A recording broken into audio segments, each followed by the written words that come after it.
இன்று குரு வணங்கும் நாள். அந்த குருவுக்கு குருவான வள்ளலார் என் முன்னே அனைவரும் வள்ளலார்களாக அமைந்திருக்கிறீர்கள். உங்கள் அனைவரும் பாதம் தொட்டு எனது பணிவினை தெரிவித்துக் கொள்கிறேன். இந்த விழா தொடங்குகின்ற பொழுது மயிலை கற்பகவல்லி அம்மாளை இறை வணக்கம் பாடி நம்மையெல்லாம் ஆசீர்வதிக்க மோகன ராகத்தில் வரவேற்புரை பெற்று மாணிக்க சக்தியுடைய மாணிக்க ஒளியினால் இந்த உங்கள் ராமலிங்க வள்ளலாருக்கு என்றும் பணி செய்து இந்திய நாடு மட்டுமல்லாமல் உலக நாட்டில் ஆன்மீகத்துக்கு அணியாய விளங்குகின்ற டாக்டர் மாணிக்கம் மற்றும் அவருடைய தந்தையார் நினைவிலே மற்றும் பல்வேறு அறிஞர்கள் கூடியிருக்க சபைக்கு எனது வணக்கத்தை மீண்டும் தெரிவித்துக் கொள்கிறேன். ஒருவேளை 6 திருமுறைகள் ஒரே நூலாக வெளியிட்ட காரணத்தாலே அந்த 6 முகனை அழைத்தால் வரமாட்டான், அவன் மனைவி வள்ளி கூப்பிட்டால் வருவாள் என்ற அளவிலே என்னை அழைத்திருப்பது கண்டு மனம் உண்மையிலேயே மகிழ்கிறது.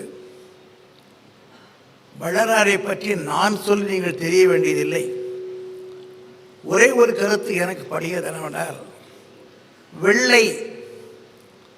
வெள்ளை கலையுடுத்தி வெள்ளை பணிபொன்று என்ற கலைத்தாயினை பாடுவது போல அந்த வெள்ளை உடையோடு வர வந்தவர். நீங்கள் டெக்னிக்கலியோ சயின்டிஃபிக்கலோ எந்த துறையில் பார்த்தாலும் வெள்ளை என்பதற்கு அத்துணை சக்தி இருக்கிறது என்று உங்களுக்கு தெரியும். விபிக்கியா என்று சொல்லக்கூடிய பல வண்ணங்களை ஒன்று சேர்த்து சுற்றும் பொழுது அங்கு வருவது வெள்ளை. எல்லோரும் வேண்டுவது நம் மனம் வெள்ளையாக இருக்க வேண்டும் என்பதுதான். எனவேதான் அந்த வெள்ளை காசு வேண்டும் என்று நாவலும் தினம் பணி செய்து வருகிறோம். அப்படிப்பட்ட வெள்ளை அவரை பார்க்கும் பொழுது, அந்த உருவத்தை பார்க்கும் பொழுது நமக்கு ஒரு உற்சாகம் ஏற்படுகிறது. நீங்கள் நன்றாக யோசித்து பாருங்கள். வைப்ரேஷன்.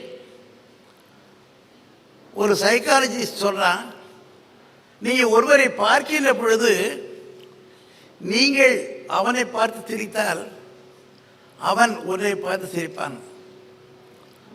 நாம் சிரிக்கின்ற பொழுது நம் உள்ளத்தில் இருக்க திசுக்கள் அத்தனை ஒன்று சேர்ந்து நீ சந்தோஷமாக இருப்பதை அவனிடம் காட்டு என்று சொல்கிறது.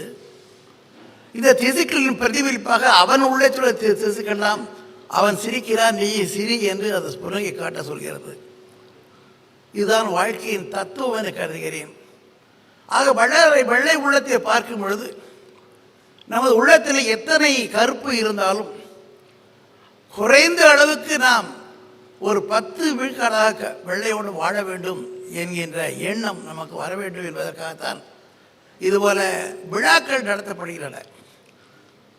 நாம் எல்லோரும் சொல்லுவதால நமது வழக்கத்தை தமிழ் உருவத்தில் மறைக்கப்பட்டது என்று சொல்கிறோம்.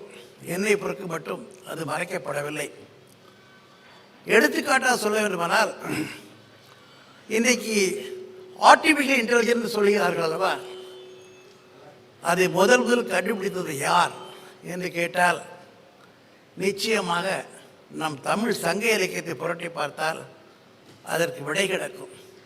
நமது பக்தி இலக்கியத்தை புரட்டி பார்த்தால் அதற்கு விடை கிடக்கும். ஒரு நிகழ்வு சொல்கிறார்கள், நான் இங்கு பேசிக் கொண்டிருக்கின்றேன், என் உருவம் மலேசியாவில் சென்று இப்பொழுது பேச முடியும் என்பதை ஆர்டிஃபிஷியல் கண்டுபிடிக்க சொல்கிறார்கள். இதுதானே அன்று சொன்னோம். அந்த சக்தியிலே நான் நினைத்தால் எனக்கு சக்தி கொடுத்தாய், அந்த சக்தி மூலமாக நான் எங்கும் சென்று வர முடியும், நான் இங்கு இருப்பது எல்லா இடத்திலும் இருக்க முடியும் என்றார். அன்றே சொல்லிவிட்டார்கள் அல்லவா. அதுபோல இன்னொன்று சொல்கிறார்கள், உங்களுக்கு கவிதை வேண்டுமா, இந்த ஆர்டிகல் நீங்கள் கேளுங்க, என்ன கவிதையை கொண்டு வந்து கொடுத்துருக்காங்க. நீ இன்றைக்கு இயந்திரத்தை நம்பி வாழ்கின்றாய். நம்முள் இருக்கின்ற முனிவர்களையோ தமிழ் அறிஞர்களையோ புலவர்களையோ பாடச் சொன்னால் ஏற்கனவே அங்கே இருக்கின்ற ஸ்டோர்டுன்னு சொல்வார்களே, அதை வைத்து வெள்ளம் போல கவிதைகள் வராதோ? ஆங்கில கவிஞர் சொல்லியது போல கவிதை என்பது பொங்கி எழுகிற உள்ளத்தில் உணர்ச்சி என்கின்றான். ஆக ஆற்றில் என்று இருக்கிறது என்று சொல்லக்கூடியவர்கள் நமது இயக்கத்தை மறந்து விட்டார்கள். இன்னும் சொல்லிக்கொண்டே போகலாம். இன்றைக்கு படைப்புகள் அவன் சொல்கிறான், நீ எது வேணாலும் சொல்லு, ஆடு வேணா ஆடு வரையும், நீ வந்து மாடு வேணா மாடு வரையும், இயந்திரம் வேணும்னு இயந்திரம் வரையும் அப்படிங்கிறான். இதைத்தான் நாம் செய்து கொண்டிருந்தோம். உங்களுக்கு தெரியும், உதாரணத்துக்கு சொல்ல வேண்டுமானால் பழைய கதை தான். அரசன் ஒருவன் அவையிலே ஒரு ஓவியன் செல்கின்றான். அரசனுக்கு அந்த ஓவியனுடைய திறமையில் நம்பிக்கை உண்டு. ஓவியனை பார்த்து சொல்கின்றான், என் மனைவி ஏதோ அந்தப்புறத்தில் இருக்கின்றாள், அவளை பார்க்காமலேயே அவளை போல் நீ வரைய முடியுமான்னு கேட்குறான். ஓவியன் சொல்கிறான், ராஜா முடியும், எனக்கு தேவையானதெல்லாம் உங்களுடைய முடி ஒன்று தான் அப்படிங்கிறார். முடி கொடுக்கப்படுகிறது. 15 நாளிலே ஓவியம் வரைந்து முடிக்கப்படுகிறது. தர்பாரில் இந்த ஓவியம் திறக்கப்படுகிறது. அந்த ஓவியத்தினுடைய அழகை பார்த்து மயங்காவிட்டாலும் அரசனுக்கு சினம் வருகிறது. இந்த ஓவியனை தூக்கில் போடு என்று உத்தரவிடுகிறான். ஏன் தெரியுமா? அந்த ஓவியத்திலே ராணியின் தொடரில் இருக்கிற மச்சம் காணப்படுகிறது. அரசருக்கு என்ன சந்தேகம் என்றால், ஓ இவன் நம் மனைவியின் தொடையை பார்த்திருக்கிறான் என்று அவனுக்கு எண்ணம் வந்து விடுகிறது.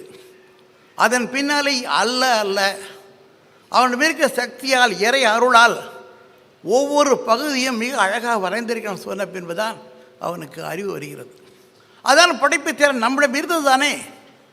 நம்முடைய இருந்ததையெல்லாம் மறைக்கப்பட்ட பொழுதும் அது திரும்ப வெளிவருகிறது. அதனால்தான் இன்றைக்கு டிஸ்கவரர்ஸ், இன்றைக்கு வரக்கூடிய படைப்புகள் அத்தனையும் டிஸ்கவரி, ஒரிஜினல் இன்வென்டார்ஸ் அவர் செல்ஸ். இந்த ஒரிஜினல் இன்வென்ஷன் எங்கே இருக்கிறது என்றால், திருஅருட்பாவை புரட்டிப்பார்கள், திருக்குறளை புரட்டிப்பார்கள், தொல்காப்பியத்தை புரட்டிப்பார்கள். ஒரே ஒரு சின்ன கதை சொல்லி என்னுடைய உரையை முடித்துக் கொள்கிறேன். எல்லோரும் சொல்லுகிறார்கள், பூமி உருண்டை என்று கண்டுபிடித்தது யார்? யார் கேட்டாலும் கலீலியோவாங்க இல்லையா? உங்களுக்கெல்லாம் தெரிந்த தசாவதார கதை. பூமி வந்து கடலில் மூழ்கிறது. அந்த பிரளயத்திலே பூமி காப்பாற்ற வேண்டும் என்பதற்காக வராக உருவெடுத்து இறைவன் வருகிறான். அவன் தன் மூக்கிலே வைத்து அந்த பூமியை காப்பாற்றுகிறான். அவன் மூக்கிலே இருக்கிற பூமி என்ன உருவத்தில் இருக்கிறது யாராவது பார்த்தீர்களா? அது சதுரம் அல்ல, செவ்வகம் அல்ல, நீள் சதுரம் அல்ல, உருண்டை. அண்டமாய் அவரையும் ஆயின்னு பாடினா இல்லையா? எப்படி பாடினா? ஸோ பூமி உருண்டைன்னு கண்டு நாம் உலகத்தை எடுத்து சொன்னது நாம், அதனுடைய மூலம் நம்மிடம் இருக்கின்றது. ஆகவே எவரொருவர் அருட்பாய் தினம் படிக்கின்றார்களோ அவர்கள் நோபல் பரிசு பெற்ற பெரிய சயின்டிஸ்டை விட தமிழர்கள் உள்ளத்தை நோபல் பரிசு பெற்றவர்கள் வாழ்வார்கள். அதற்கு இன்றைய நூல் வெளியீடு ஒரு சான்றாக அமையும் என்று கூறி வாய்ப்புக்கு நன்றி கூறி அமைகிறேன். வணக்கம்.